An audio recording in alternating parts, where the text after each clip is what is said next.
ನಮಸ್ಕಾರ.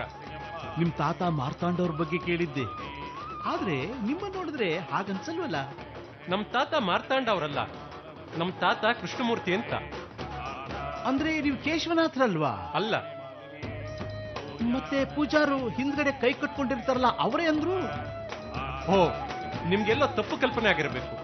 ಇನ್ನೇನು ಕೇಶವನಾಥರು ಬರೋ ಹೊತ್ತು. ನೀವಿಲ್ಲೇ ಕೂತ್ಕೊಳ್ಳಿ, ಬಂದ್ಬಿಡ್ತಾರೆ. ಆಯ್ತಾಯ್ತು. ತಗೋ ಹೂವ. ಹೂವ ಕೊಡ ಬುಟ್ಟಿ ಬಿಟ್ಟಿಲ್ವಾ ಇನ್ನೂ? ಕೈ ಕೊಡಬಹುದಿಲ್ವಲ್ಲ, ಅದಕ್ಕೆ ಮದುವೆ ವೇಳೆಗೆ ನೀ ನನ್ನನ್ನ ಬೇಡ ಅಂತ ಹೇಳಬಾರ್ದಾಗಿತ್ತು. ಯಾಕೆಂದ್ರೆ ನಾನ್ ನೋಡಿದ ಮೊದಲ ಹೆಣ್ಣು ನೀನೇ ಆಗಿದ್ದೆ. ನಾನೀಗ ಪಾಳೆಗಾರರ ಬೀಗ. ಅವ್ರ ಹತ್ರ ಇದ್ರು ಬಂದೆ, ನನ್ನ ಹತ್ರ ಇದ್ರು ಬಂದೆ.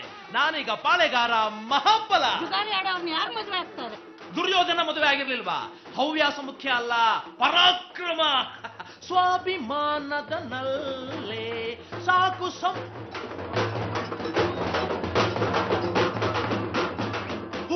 ಅಣ್ಣ ಬಂದ. ನಾನು ಹೇಳಿದ್ದನ್ನ ಮಂಗಳಿಗೆ ಹೇಳ್ಬೇಡ. ತಗೋ ಹೂವ. ಅಪ್ಪ, ಇವತ್ ಮಾತ್ರ ನೀವು ಅಮ್ಮನವ್ರ ವಿಚಾರದಲ್ಲಿ ಏನೂ ಗಲಾಟೆ ಮಾಡ್ಕೊಡ್ದು. ನಿಮ್ ಕೈ ಮುಗಿತೀನಿ. ಹೌದು ರೀ, ನಾವು ದೇವಸ್ಥಾನಕ್ಕೆ ಬರ್ದೇ ಇರೋ ತರ ಆಗಿತ್ತು. ಕೇಶವನಾಥರ ದಯದಿಂದ ಬರೋ ತರ ಆಯ್ತು. ನೋಡಿದ್ರ ಅಮ್ಮನವ್ರ ಮಕ್ಕಳನ್ನ ಕರೆಸ್ಕೊಳ್ಳೋ ರೀತಿನ? ತಪ್ಪು ತಿಳ್ಕೊಬೇಡಿ ಭಾವ. ಅಕ್ಕನ ಮುಖ ನೋಡಿ ಎಷ್ಟು ಸಂತೋಷವಾಗಿದ್ದಾರೆ.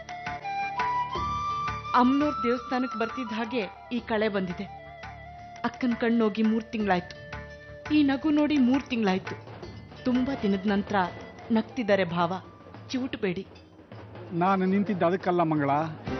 ಯಾವ ಜನ ಪಂಚಾಯತಿನಲ್ಲಿ ನನ್ನ ಪಾರ್ವತಿಗೆ ದೇವಿಗೆ ಈ ದೇವಸ್ಥಾನಕ್ಕೆ ಬರಬಾರ್ದು ಅಂತ ಬಹಿಷ್ಕಾರ ಹಾಕಿದ್ರು. ಕೇಶವನಾಥ ಇವತ್ತು ನಮ್ಮ ಸಂಸಾರದ ಹೆಸರಿನಲ್ಲಿ ಪಲ್ಲಕ್ಕಿ ಉತ್ಸವ ನಡೆಸ್ತಿದ್ದಾನೆ. ಅದೇ ತಂತ್ರಿ ಅದೇ ಬಾಯಿಂದ ನಮ್ಮ ಸಂಸಾರದ ಹೆಸರಿನಲ್ಲಿ ಸಂಕಲ್ಪ ಮಾಡಿಸ್ತಿದ್ದಾನೆ. ಆಗಿದ್ದಾಯ್ತು ಬಿಡಿ. ಹಿಂದೆ ಇವ್ರುಗಳೇ ಕೆಟ್ಟದಾಗಿ ನಡ್ಕೊಳ್ತಿದ್ರು. ನಿಲ್ಲೋ ಜಾಗದಲ್ಲಿ ಮುಳ್ಳು ಹಾಸ್ತಿದ್ರು. ಈಗ ಹೂವು ಹಾಸ್ತಿದ್ದಾರೆ. ಎಲ್ಲ ಅಮ್ಮನವ್ರಿಚ್ಛೆ ಅಪ್ಪ.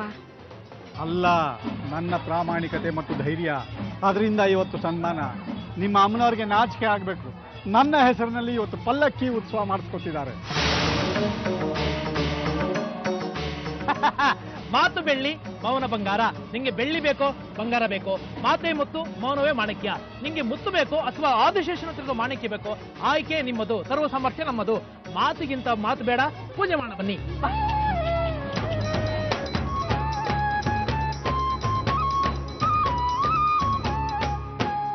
ಸಂತೋಷ, ಮಾತಿಗೆ ಗೌರವ ಕೊಟ್ಟು ಬಂದಿದ್ದೀನಿ. ಬನ್ನಿ ಒಳಗೆ. ಪಲ್ಲಕ್ಕಿ ಉತ್ಸವಕ್ಕೆ ಅಂತ ನಾನು ಬರಲಿಲ್ಲ ಕೇಶವನಾಥ. ನೀನು ಬಂದು ನಮ್ಮ ಮನೇಲಿ ಕರೆದೆ. ನಿನ್ನ ಮೇಲಿನ ಗೌರವಕ್ಕೆ ಬಂದಿದ್ದೀನಿ. ದೇವಸ್ಥಾನ ಒಳಗಡೆ ಕಾಲಿಡಲ್ಲ ಅಂತ ಪ್ರತಿಜ್ಞೆ ಮಾಡಿದ್ದೀನಿ. ನಾನು ಒಳಗೆ ಬರಲ್ಲ, ಇಲ್ಲೇ ಇರ್ತೀನಿ. ನೀವು ನಡೆಸಿ. ಕಳಶದ ಕಾರ್ಯಕ್ರಮ ಪ್ರಾರಂಭವಾಗಬೇಕಾದ್ದು ನಿಮ್ಮಿಂದ. ನೀವು ಬರಲಿಲ್ಲ ಅಂದ್ರೆ ಉತ್ಸವ ಹೊರಡಲ್ಲ. ನಾನು ಬರಲ್ಲ ಅಂದ್ರೆ ಬರಲ್ಲ, ಬೇರೆ ಯಾರಾದ್ರೂ ಮಾಡ್ಕೊಳ್ಳಿ. ಊರಿನ ಜನ ತಪ್ಪು ತಿಳಿತಾರೆ. ಯಾವನ್ಗೋಸ್ಕರನೋ ನನ್ನ ಸ್ವಾಭಿಮಾನನ ನಾನು ಮಾಡ್ಕೊಳ್ಳಲ್ಲ. ಬೀಗರಾಗ್ತಾ ಇದ್ದೀರಾ, ಅಷ್ಟು ಅಡ್ಜಸ್ಟ್ ಮಾಡ್ಕೊಳಕ್ಕಾಗಲ್ವಾ? ಏನೇ ಆದ್ರೂ ಸರಿ, ಅಮ್ಮನವ್ರ ವಿಚಾರದಲ್ಲಿ ನಾನು ಬದಲಾಗಲ್ಲ. ಇಲ್ಲೇ ಇರ್ತೀನಿ, ಒಳಗಡೆ ಕಾಲಿಡಲ್ಲ. ಊರವರಿದ್ದಾರೆ, ವಾದಗಳು ಬೇಡ, ಅನರ್ಥಗಳು ಹುಟ್ಕೊಳಕ್ಕೆ. ನಾಗಭೂಷಣ ಒಂದು ಕುರ್ಚಿ ತಂದು ಇಲ್ಲಿ ಹಾಕು, ಅವ್ರು ಕೂತ್ಕೊಳ್ಳಿ. ಇವರೇ ಬರ್ಲಿಲ್ಲ ಅಂದ್ರೆ ಉತ್ಸವ ಹೇಗೆ ಹೊರಡಿಸೋದು? ಶಾಸ್ತ್ರನ ಬದಲಾಯಿಸೋಣ, ಹೊರಗಡೆ ಉತ್ಸವ ಮಾಡೋಣ. ಕುರ್ಚಿ ತಂದು ಹಾಕಲೇ. ಕೂತಿರಿ, ಬರ್ತೀವಿ.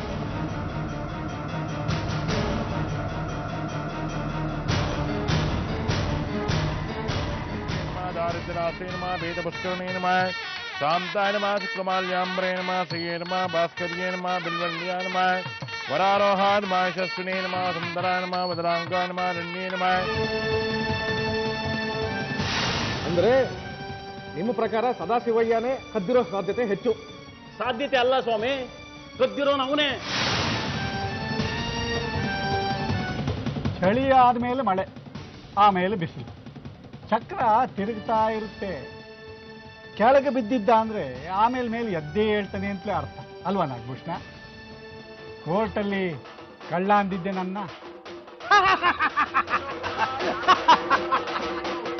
हिरण्य प्राकाराय नमः समर्थ.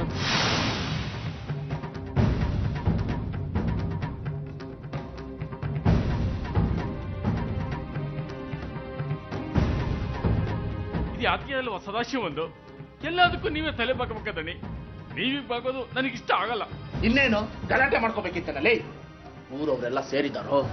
ಮನುಷ್ಯ ಅರ್ಧ ತಿಕ್ಲು ವಾಪಸ್ ಹೊರಟೋದ್ರೆ ಊರವ್ರ ಮುಂದೆ ಮರ್ಯಾದೆ ಹೋಗೋದು ನಂದು. ಆದ್ರೂ ಅವ್ರಿಗೋಸ್ಕರ ನೀವು ಶಾಸ್ತ್ರನ ಬದಲು ಮಾಡಬಾರ್ದಾಗಿತ್ತು. ಸ್ವಾಮಿ, ಕೇಶವನಾಥ್ರಲ್ಲಿ ಅಲ್ಲಿದ್ದಾರೆ ನೋಡಿ ಅವರೇ. ಸದಾಶಿವನ್ಗೆ ಮುಚ್ಕೊಂಡು ಒಳಗ್ ಬರೋದಕ್ಕೆ ಹೇಳಿ. ನೀವಿಷ್ಟು ಬಗ್ಗೋದು ಸ್ವಾಭಿಮಾನ ಬಗ್ದಂಗ ಆಗಲ್ವಾ? ಬೇಕಾಗಿರೋದು ಮುಳ್ಳಿನ ಮೇಲೆ ಬಿದ್ದಿರೋ ಬಟ್ಟೆ, ಮುಳ್ಳಲ್ಲ.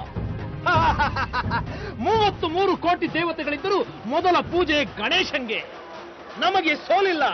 ಸತ್ಯಸಂಧರು ನಾವು, ಪ್ರಾಮಾಣಿಕರು ನಾವು. ನಮ್ಮನ್ನು ಗೆಲ್ಲಲು ಯಾರಿಗೂ ಸಾಧ್ಯವೇ ಇಲ್ಲ. ಏನೀಗ ಬದಲಾಗ್ಲಿ ಶಾಸ್ತ್ರ. ಪಲ್ಲಕ್ಕಿ ಎತ್ತೋದು ಮುಖ್ಯ, ಯಾರು ಅನ್ನೋದಲ್ಲ. ನನ್ನ ಜಾತಕದಲ್ಲಿ ಶುಕ್ರ ಕುಜನ ಮನೆಯಲ್ಲಿದ್ದಾನೆ, ಅದು ವಿಪತ್ತು ತಾರೆ. ನನ್ನನ್ನು ಕೆಣಕಿದವರಿಗೆ ವಿಪತ್ತು ಶತಸಿದ್ಧ. ಎಲ್ಲಿದ್ದಾನೆ ಆ ಹರಿ? ಸೀರಿ ಬಿಟ್ಟೇನು? ಬಾಯಿ ಮುಚ್ಕೊಂಡು ಸುಮ್ಮನೆ ನಿಂತ್ಕೊಂಡ್ರೆ ಸರಿ, ಸದಕ್ ಬಿಡ್ತೀನಿ. ಅದಕ್ಕೆ ಪ್ರಸಂಗತನ. ಸತ್ಯ ಹೇಳಿದ್ರೆ ಎಲ್ರಿಗೂ ಉರಿಯುತ್ತೆ. ಇಲ್ಲಿವರೆಗೂ ಬಂದಿದ್ದೀವಿ, ಒಳಗಡೆ ಹೋಗದೆ ಇದ್ರೆ ಚೆನ್ನಾಗಿರುತ್ತಾ ಹೇಳಿ? ಇಲ್ಲಿವರೆಗೂ ನೀವು ಹೇಳ್ದಾಗೆ ನಡೀತಿದ್ಯಲ್ಲ. ಹಾಗಲ್ಲ ಪಾರ್ವತಿ, ಒಳಗ್ ಕಾಲಿಡಲ್ಲ ಅಂತ ಪ್ರತಿಜ್ಞೆ ಮಾಡಿದ್ದೀನಿ. ಮರ್ತು ಒಳಗೋದ್ರೆ ಏನ್ ಚೆನ್ನಾಗಿರುತ್ತೆ ಹೇಳು? ನೀನು ಚಿಕ್ಕವನಿದ್ದಾಗ ನನಗೆ ಮಾತು ಕೊಟ್ಟಿದ್ದೆ, ಡಾಕ್ಟರ್ ಓದಿಸ್ತೀನಿ ಅಂತ. ಬ್ರೋಕರ್ ಆಗ್ಲಿಲ್ಲ. ಯೋಗ್ಯತೆ ಇರ್ಬೇಕಯ್ಯ. ಸುಮ್ನಿರ್ರಿ, ಅವ್ರ ಮಾತು ಅವ್ರ ಬದುಕು. ಹಾಗಿರಿ ಹೀಗಿರಿ ಅಂತ ಹೇಳೋದಕ್ಕೆ ನಾವ್ಯಾರು? ಅಪ್ಪ, ನಾವಾದ್ರೂ ದೇವಸ್ಥಾನದೊಳಗೆ ಹೋಗ್ತೀವಪ್ಪ. ಹಳೆ ಹಠನೆಲ್ಲ ಮರ್ತ್ಬಿಡಿ. ಕೈ ಮುಗಿತೀನಪ್ಪ, ನಾವು ಒಳಗೆ ಹೋಗ್ತೀವಿ.